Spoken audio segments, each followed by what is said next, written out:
जीवार्थोदिगत प्रभो पतपाद भाजो भगवन अवापू पार मध्वन। प्रभु आज तो मैं धन हो गया, मेरा जीवन धन हो गया जो आपके चरण कमल मेरे लोक में पड़े। जय हो आपकी। बड़ी सुंदर पूजा करी, सिंहासन पर ठाकुर जी को बिठाया। वरुण देवता बोले सरकार आपका आगमन का कारण क्या है?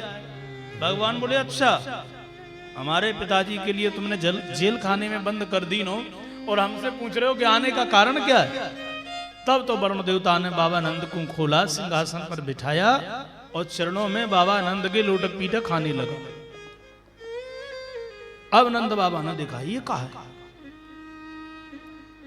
मेरी मति खराब है गई, या मैं सांची सांची देख रहे हूं। अब नंद बाबा को और भगवान श्री कृष्ण को यमुना के तट तक छोड़ने को आयो। तब तक वो ब्रजवासी पूरे इकट्ठे हो गए। बाबा तो गयो सो गयो, पर लाला कहां गयो? और जैसे ही बाबा लाला को देखो सोई ब्रजवासी टूट पड़े। अरे बाबा सब चिंतित है, तू कहां चलो गयो? नंद जी बोले भैया कछु ना पूछो, अरे अपने कन्हैया की पहचान बड़ी दूर दूर तक है भैया, आज ही पता चलो। सुनो भैया मैं जा जल में नहाने को आया, उस वर्ण नाम को देवता मोगू पकड़ के ले गयो और भैया मोगूबा ने जेल खाने में डाल दियो और अपनो लाला गयो सो जाके चरण में लोटक मीठा खा रहे हो भैया वो तो। और जैसे ही वागू पता चलो कि मैं लाला को बाबा सो मेरे चरण में लोटक पीटा खा रहे हो भैया, मोगू भरोसा है कि ये अपनो लाला कोई बालक ना, ये तो भगवान है। ग्वाल बाल बोले दारी के अब तो क्यों देखेंगे, कल हम तोते कह रहे थे कि तू भगवान है, मैंने गिरिराज कैसे उठायो, तो हमको पागल बना रहे हो। चौरे का नहीं साची साची बता तू है कौन, कोई देवता है का? और देवता भी ऐसो कार्य ना कर सके, हमको तो ये लग रहा हो कि तू भगवान है। कन्हैया बोले भैया काय को तुम कह रहे हो सब, अरे हम तो तुम्हारे यार हैं, मित्र हैं। अच्छा कन्हैया तो जमुना की सौगंध है, हमारी सौगंध है, सांची सांची बता तू है कौन, भगवान है? अब कन्हैया रोक नहीं सके। अच्छा भैया बोले मानो मैं भगवान ही हूं, तो तुम का चाहो मुझे का कर मानो चाह, तुम्हारा काम है जावे वो। बोलो बोले लाला बस यदि तू भगवान है तो एक बार हमने सुनो कि भगवान को बैकुंठ बड़ो सुंदर हुए, तो तू हमारे कहीं बैकुंठ दिखाई दे। अच्छा भैया आओ सब मेरे साथ में, जमुना मैया की कृपा से तुम्हारे कहीं बैकुंठ दिखाई दूं। ब्रह्मांड घाट पे जाकर के लेके पहुंच गए और जैसे ही जाकर के जमुना मैया में कहा कि जाओ या मैया में स्नान करो, हवाई देखो जमुना मैया की कृपा से तुमको बैकुंठ दिखाई देवे। और कपड़ा उतार उतार के ग्वालन ने जो डुबकी लगाई सो सीधे जाकर के क्या सुंदर वह दिव्य लोक है। जैसे ही ग्वाल वालों ने निहारा मन प्रसन्न हो गया। ते तो ब्रह्म हृदय नीता मग्ना कृष्णेन चोधृता। क्या सुंदर वह दिव्य अलंकारों से अलंकृत वैकुंठ के लिए ग्वाल वालों ने देखा। हाँ जरा नहीं, बुढ़ापा नहीं, मृत्यु नहीं, सुख दुख नहीं, भूख नहीं, प्यास नहीं, वहां तो नित्य नूतन रहने वाले दिव्य पार्षद पहरा दे रहे हैं, जय विजय दरवाजे पर खड़े हैं। ऐसे दिव्य स्वरूप के लिए जब निहारा ग्वाल वाल बोले वाह वाह भैया क्या बात। आगे देखा मणियों के हीराओं से जड़े खंभे बढ़िया। आगे देखा भगवान श्री कृष्ण राधा रानी के साथ बैठे। एक ग्वाल बोलो देखो देखो दारी को वो बैठो भयो है, मिल गयो। अरे सांची कही कि आपको कोई वैकुंठ है। अरे कन्हैया जय जमुना मैया की। और वहीं जय विजय कर दे मौनम आस्ताम, उंगली मुंह पर रख के बोले चुप। श्रीदाम बोलो रे भैया ये तो उंगली दिखाए रहो। दूसरे बोलो ये ना जाने कि हम जाके लाला के यार हैं, जागू घोड़ा बना करके भी काने अठने लगे बैठ करके, अभी पतो ना है, जब पतो चलेगो फिर देखो जागू भाई पतो चलेगो कैसे हाथ गिड़गड़ा देंगे जी दोनों के दोनों। एक बोलो सुन भैया गलत बोल गए, कहा यहाँ जय जमुना भैया की ना चलती भैया होगी, अलग अलग देशन की अलग अलग पार्टी, कहीं राम राम, कहीं श्याम श्याम, कहीं हाय हाय, कहीं बाय बाय, बोलो राधे राधे, तो अलग अलग पर पार्टी है भैया याते। परंतु कन्हैया पर कन्हैया देख नहीं रहे, फिर कहा चुप बिल्कुल। तब तो बालकों ने विचार किया, हे भगवान ऐसे वैकुंठ में हम कहा करें, एक ही कृपा कर दो बस भाई, वृंदावन में वैकुंठ में हमको भेज दो। और जैसे ही ग्वाल वालों ने ध्यान किया कि महाराज देखते ही सीधे जमुना से निकल पड़े, मुरली बजा रहे कन्हैया खड़े खड़े।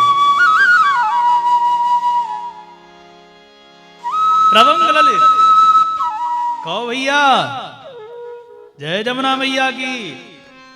अरे लाला जय जमुना मैया की, तू यहीं खड़ो। बोले यहीं खड़ो भैया, और कहां गए? अरे लाला हमने तो बैकुंठ देख लियो। अरे लाला हमने जमुना में डुबकी लगाई, न जाने कहां कहां गए। पूरी घटना बताई और भगवान ने माया से सबको ढक दिया। और तब मेरे गोविंद ने रास की याद करके मुरली बजाई, और क्या सुंदर मुरली की तान बजाई है। ऐसी मधुर मुरली की तान। आज 6 मास की रात्रि का निर्माण किया, और 6 मास की रात्रि का निर्माण करके आज जैसे ही सुंदर रास की आज बेला रची है। आज देखिए कितना सुंदर वर्णन किया है। भगवान पीता रात्रि सरदोत्फुल्ल मल्लिका, दीक्षिरन्तुं मनश्चक्रे योगमायाम् उपाश्रितः। भगवान ने भी उस रात्रि का निर्माण किया, किसका? बोले जिसका गोपियों को वचन दिया। इसलिए आज उस रात्रि की बेला में मल्लिका के फूल खिल रहे हैं। देखो मल्लिका कभी रात्रि में नहीं खिलती है, कमल कभी रात्रि में खिलता है? वो तो सूर्य के सामने खिलता है। अनहोनी को होनी जो बना दे वही तो कृष्ण की ब्रह्म की लीला है। आज मन चलायमान हो गया। श्री राधा रानी का योग माया का आश्रय ले लिया। आचार्यों ने योग माया के अनेक अर्थ किए हैं। योग माया माने श्री राधा रानी, योग माया का अर्थ है श्री। आज मुरली अधरोष्टों पे धारण करके जो नाद किया, वाह क्या सुंदर तान मुरली की। स्वर लहरी प्रकटित भई, विश्व निखिल रवि भर गयो, मधुर गान कानन पर्यो, युवती न चेत चंचल भयो। ऐसी सुंदर तान मुरली की सुनकर के गोपिकाएं, वाह क्या सुंदर तान। वो गीत सुना, भागवत जी में देखो लिखा है, मुरली बजाई क्या गाया कोई पता नहीं, परंतु जब गोपियों ने सुना तो सुखदेव जी ने लिखा, निसंब गीतम तदनंग वर्धनम ब्रजस्त्रिया कृष्ण गृहीत मानसा। गोपियों ने जो सुना वो मधुर गीत है। क्या है? बोले वह गीत है क्लीं अक्षर का, अंग प्रत्यंगों में आनंद देने वाला मधुर सुंदर गीत को सुनकर के गोपियों ने अपने अपने घर के कार्यों को त्याग दिया। एक गोपी दूध निकाल रही गौ का, वो मटकी के लिए नीचे फेंक दिया, बहुत दौड़ पड़ी। एक गोपी अपने लाला को दूध पिला रही, वाने नीचे लाला को रखा, वो दौड़ पड़ी। एक गोपी आश्चर्य मानिए पति को भोजन करा रही थी, छोड़ के भाग पड़ी। जो जो कार्य कर रही थी उस कार्य को त्याग दिया। एक गोपी लीपा पोती कर रही थी, बोलो राधे राधे। लिम्पंत्या प्रमृजंतोन्या अंजंत्या काश्च लोचने। लीपा पोती 2 प्रकार की हुई, ठीक है ना? एक घर आंगन की और एक चेहरे की। क्रीम पाउडर से लीपा पोती वहीं छोड़ दिया।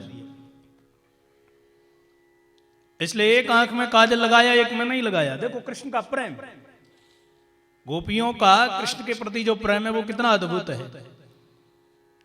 ऐसा वर्णन वस्त्र अस्त व्यस्त हो गए, जूड़ा बिखरा है, छोटी गुथी नहीं है।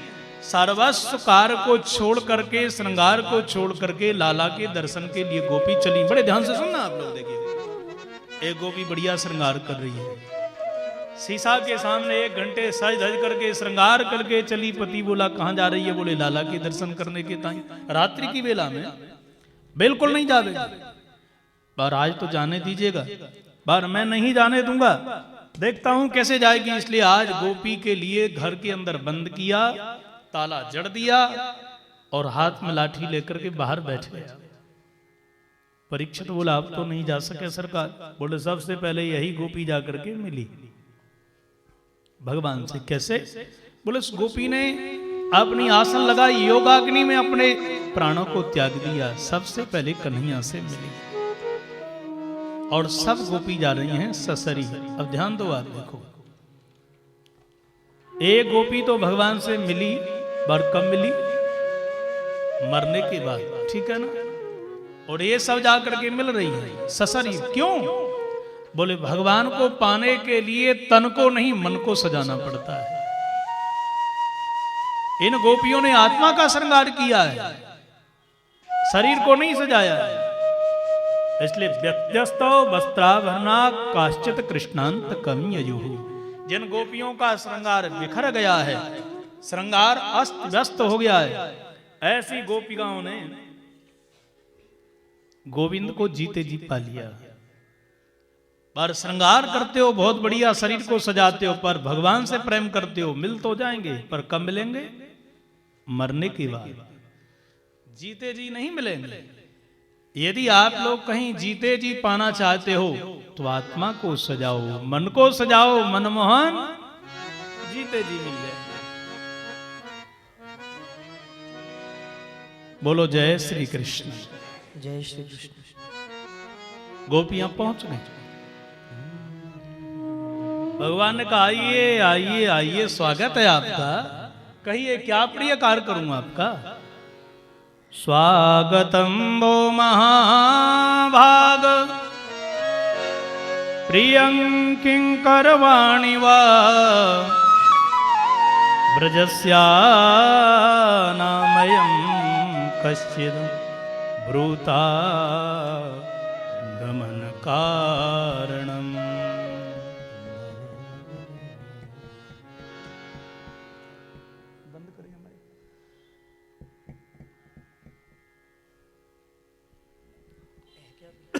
इसलिए भगवान ने कहा आइए आइए, गोपियों से कहा कहिए क्या प्रिय कार्य करूं आपका। इस समय रात्रि की वेला, रात्रि की वेला में आप मेरे पास में आई हो, कोई विशेष काम? देखो गोपियों, यदि आप भला चाहती हो तो तुम यहां से इसी समय चली जाओ। ओहो, समझ गया, इसलिए आई हो क्योंकि आप जो आई हो मेरे पास में ना, वो घर के पूरे कार्यों को करने के बाद में आप यहाँ सब कुछ निहारने के लिए आई हो। बढ़िया यमुना की पुलन, बढ़िया सुंदर बगीचा, बढ़िया यमुना की धारा। देखो रात्रि की वेला में कभी इस प्रकार नहीं आना चाहिए देवियों। यहाँ बड़े बड़े हिंसक जीव जंतु रहते हैं, बड़े बड़े सिंह हैं, व्याघ्र हैं, इसलिए मेरी बात मानो, यहां से चली जाओ। एक गोपी बोली इसलिए मैं नहीं आई हूं सबको लेकर के, तो किस लिए आई है? भगवान बोले समझ गया, पतियों से झगड़ा हो गया होगा। देखो पतियों से झगड़ा तो कभी करना ही नहीं चाहिए। पति अनुकूल ही जीवन नारी का सफल है, इसलिए पतियों से झगड़ा मत करो। यदि पति कहीं शीलता से विहीन है, सुशील नहीं है, तो भी उसे बना के रहो। दुशीलो दुर्वघो वृद्धो जड़ो रोग्य धनोऽपि वा पतिस्थिर नहातव्यो लोकेप्सु भी अपात की। अरे पति कैसा भी हो, चाहे वह शालीनता से पड़े हो, रोगी हो, वृद्ध हो, क्रोधी हो, धनहीन हो, पति के अनुकूल रहने में ही लाभ है। देखो देवियों, मेरी बात मानो, इसी की टीका तुलसीदास जी कर रहे हैं। वृद्ध रोग बस जड़ धनहीन, वृद्ध रोग बस जड़ धनहीन, वृद्ध रोग बस जड़ धनहीन, वृद्ध रोग बस जड़ धनहीन, अंध बधिर क्रोधी अति दीन, बुद्धि अति दीना। वृद्ध रोग बस जड़ धनहीना। वृद्ध रोग बस वृद्ध रोग बस वृद्ध रोग बस जड़ धनहीना। अरे पति कैसा भी हो उसकी सेवा करने में ही लाभ है। पतिव्रता धर्म के नाना प्रकार के दृष्टांत दिए सज्जनों, पर गोपियों ने विचार किया अब तो बोलना ही पड़ेगा। इसलिए नीचे को दृष्टि डाल करके रोती हुई अंगूठी